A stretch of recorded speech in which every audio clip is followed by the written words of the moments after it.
Olá pessoal, estamos começando a nossa aula de física.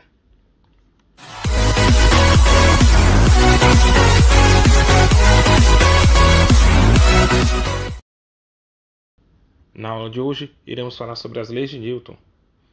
As leis de Newton, como você já sabe, elas são a lei da inércia, o princípio fundamental da dinâmica e a lei da ação e reação. Essas leis são usadas para determinar a dinâmica dos movimentos dos corpos. As leis de Newton fundamentam a base da mecânica clássica. São um conjunto de 3 leis capazes de explicar a dinâmica que envolve o movimento dos corpos. Essas leis foram publicadas pela primeira vez pelo físico inglês Isaac Newton, no ano de 1687, em sua obra de 3 volumes, intitulada Princípios Matemáticos da Filosofia Natural.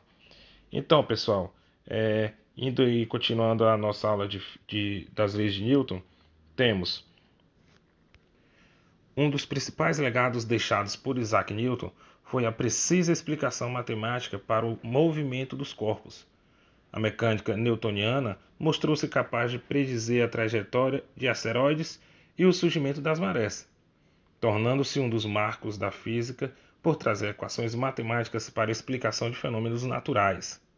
Juntas, as 3 leis de Newton são usadas para descrever a dinâmica dos corpos, isto é, as causas que podem alterar o seu estado de movimento. Em termos simples, as leis de Newton tratam das situações em que os corpos permanecem ou não em equilíbrio. Quando um corpo está sujeito a inúmeras forças que se cancelam, dizemos que ele encontra-se em equilíbrio estático ou dinâmico, ou seja, perfeitamente parado ou se movendo com velocidade constante em linha reta. O agente responsável pela mudança no estado do movimento dos corpos é chamado de força, que é uma grandeza vetorial cuja unidade foi batizada como Newton. Quando um corpo está sujeito a uma resultante não nula, ou seja, diferente de zero, de forças, ele adquire uma aceleração, que é a variação de velocidade. Essa aceleração, por sua vez, é inversamente proporcional à sua massa, ou seja, quanto maior for a massa, menor será a aceleração adquirida pelo corpo. De acordo com as leis de Newton, a massa é uma medida de inércia do corpo, ou seja, da tendência de que um corpo tem de permanecer em seu estado atual de equilíbrio estático ou dinâmico. Hoje nós vamos falar da primeira lei de Newton, que é chamada de lei da inércia. Seu enunciado original é o que eu vou falar agora, que diz que todo corpo continua em seu estado de repouso ou de movimento uniforme em uma linha reta, a menos que seja forçado a mudar aquele estado por forças aplicadas sobre eles. Essa lei também diz o que? Ao menos que haja alguma força resultante não nula sobre o corpo, esse deverá manter-se em repouso ou se mover ao longo de uma linha reta com velocidade constante. A lei de inércia também explica o surgimento das forças inerciais, isto é, as forças que surgem quando os corpos estão sujeitos a alguma força capaz de produzir neles uma aceleração. Por exemplo, ao pisar no acelerador do carro, um motorista pode sentir-se comprimido em seu banco, como se houvesse uma força puxando para trás.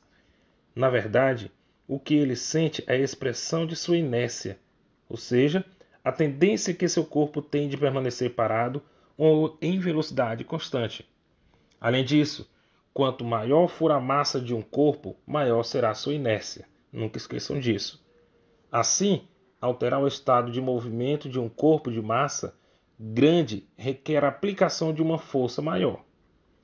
Corpos de massa pequena têm seu estado de movimento alterado facilmente com a aplicação de forças menos intensas. A primeira lei de Newton é pouco intuitiva. Ao rolarmos uma bola no chão, ela para diante de nossos olhos.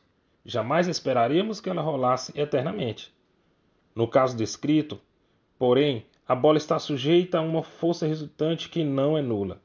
Há uma força de atrito entre a bola e a superfície do chão, desacelerando o objeto continuamente. Apesar de ser uma lei qualitativa, podemos esquematizá-la da seguinte forma. A inércia mede a razão entre a força aplicada e a aceleração obtida. Então é isso, gente. Tchau. Até a nossa próxima aula.